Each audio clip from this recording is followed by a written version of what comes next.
Stephen James Smith is standing in front of me right now.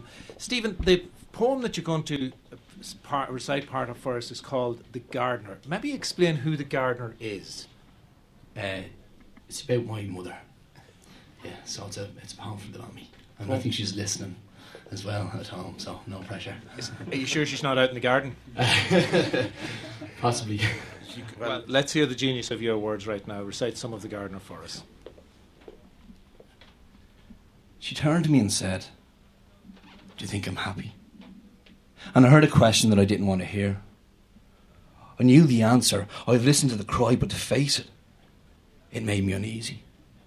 But I felt the bravery. I felt the realness in the moment, so I answered. You see, she's a gardener who has great plans but works with what she's got. She loves creation, sees beauty and wants to share with you, understands the cruelty of nature, and yet it fills her with wonder. Have you tried her rhubarb? Fresh from Granny's garden. You should.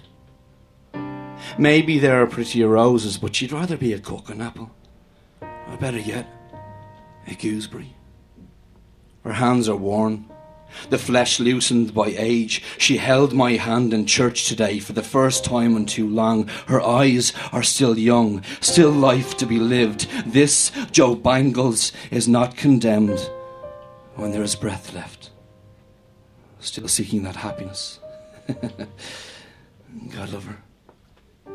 People before profit, she says. A modern day Guevara or Connolly, as a nation nets her down, working 34 years in a job, draining away her very essence for what?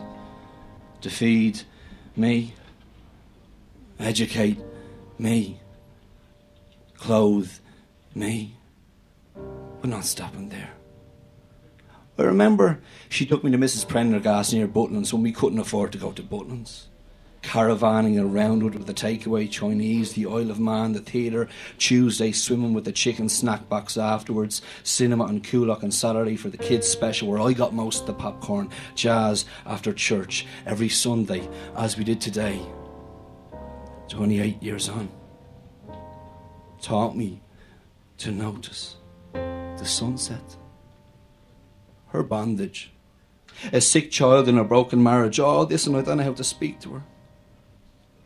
I always want to hug her, and I don't know how. So a veiled kiss laced with courtesy will do. She's been learning how to stop living inside her own head, gets up, goes out, half the battle. No panic attacks for a while, still manic but calmer now, still pretending, still xenophobic, homophobic, not meaning to be. Lost marbles down gutters like dreams. The anger, it's fresher though. Built up over years of false dawns and mistrust, reduced expectations, frustrations, once contentment. Now, quiet. Yes, quiet. Peace. Or perhaps bird song. In her garden, where she will grow rhubarb, strawberries, apples, pears, spuds, raspberries and gooseberries. Watch them bloom again and return to the soil. But not before she has lived a life deserving. My mother told me today she pretends to be happy. What do you say to that? Let's watch her flower now, I say, and bring her some water.